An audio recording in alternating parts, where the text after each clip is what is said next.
ការពីមុនទិញខ្ញុំសមអានេះគ្រប់100ខ្ញុំសប្បាយចិត្តពេញហ្នឹងតែឥឡូវហ្នឹងខ្ញុំគ្រប់អាហ្នឹង100ហើយគុជខ្ញុំឡើង6គ្រាប់ទៀតពេលដែលយើងសមគ្រប់100យើងដូរបានមកគុជហើយក្នុងមកគុជនោះយើងអាចទិញអាវបានមួយឈុតហើយមួយឈុតសម័យឥឡូវនោះគឺអន់ជាងសេរីចាស់ខ្លាំងមកទៅហឹងហើយខ្ញុំក៏សម្រេចចិត្តថាយកគុជហ្នឹងដូរយកឈុតអស់ខំគេបងអស់អញ្ចឹងអ្នកដែលអត់អាវពាក់នោះសមគុជឲ្យគ្រប់100ដល់បានមួយឈុតហើយអ្នកគ្នាកុំភ័យរបស់ទាំងអស់ហ្នឹងសុទ្ធតែជារបស់ព្រីគ្មានចំណាយលុយសំបីមកកាក់ម៉ាសេនេះហើយយកមកពាក់ជាមួយក្បាលខ្ញុំមកអ្នកគ្នាឲ្យដូចឆ្កែមានតែឆ្អឹងចឹង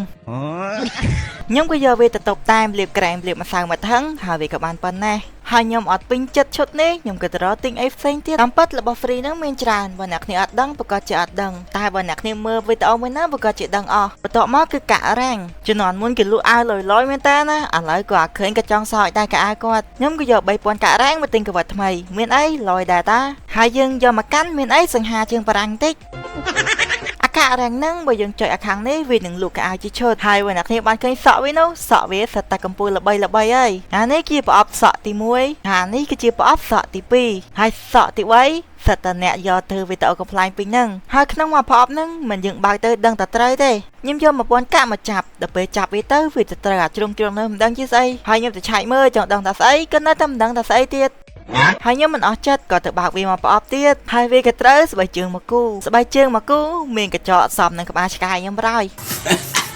បានវាជើងមកគូហើយញឹងគាត់ទៅរករបស់ចាយទៀតអានេះខ្ញុំមាន2000កាក់គេអាប់ដេតថ្មីមានអីខ្លះគឺជាអាវប៉ែតប្រឡាក់សិតទៅឈាមទិញមកថ្មីប្រឡាក់ភ្លាមមិនបាច់ចាំយកទៅបោកអ៊ុតហើយបើសិនជាអានេះនោះអ្នកស្រីចាស់គាត់បាន free អស់ហើយជំនាន់នោះគេបាញ់ស៊ុំប៊ីហើយយើងយកកាក់ដើម្បីមកទិញអាវនឹង free មិនគេលក់ឡើងហ្នឹងទេហើយមានអាវជប៉ុនអាវចុងភៅពាក់ទៅមិនដឹងស្អីជាស្អីទេខ្ញុំក៏យកកាក់មកទិញអាវបតមួយឈុ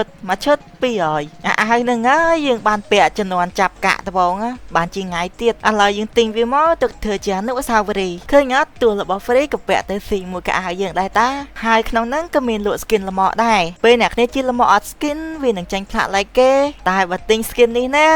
ផ្លាក like វាដំណើរឲ្យបាត់ជើងឆ្កែតែប៉ុណ្ណោះរបស់ដែលចាយបន្ទាប់នោះគឺជាកាក់ធីមក្នុងមួយអាទិត្យគេនឹងលក់វាម្ដងវិញបើសិនជាអ្នកគ្នាធ្លាប់ទិញ skin កំភ្លើងនឹងអស់ខ្ញុំចាប់វាត្រូវរហូតទៅដល់វាពេញនោះវាបានដាច់តែម្ដងមួយអាទិត្យគេលក់ម្ដងអ្នកគ្នាត្រូវចូលទិញរាល់អាទិត្យតែឥឡូវហ្នឹងហើយឡើយនេះហ្នឹងគេលក់ skin ឡាននិងឈុតស្រីបើឈុតប្រុសអីខ្ញុំទិញអស់ខ្ទេចហើយវាមិនសូវស្អាតហើយលយដូចអាវយើងបុកលុយឡើយប៉ុន្តែវាលយជាងយើងអត់មានអាវពាក់អីហើយនេះជាអាវបត់មិញយកមកតុបតែងខ្លួនហ្នឹងសង្ហាជាងបារាំងទៀតចឹងបាយអ្នកគ្នាយើងជួបគ្នានៅវីដេអូក្រោយបាយ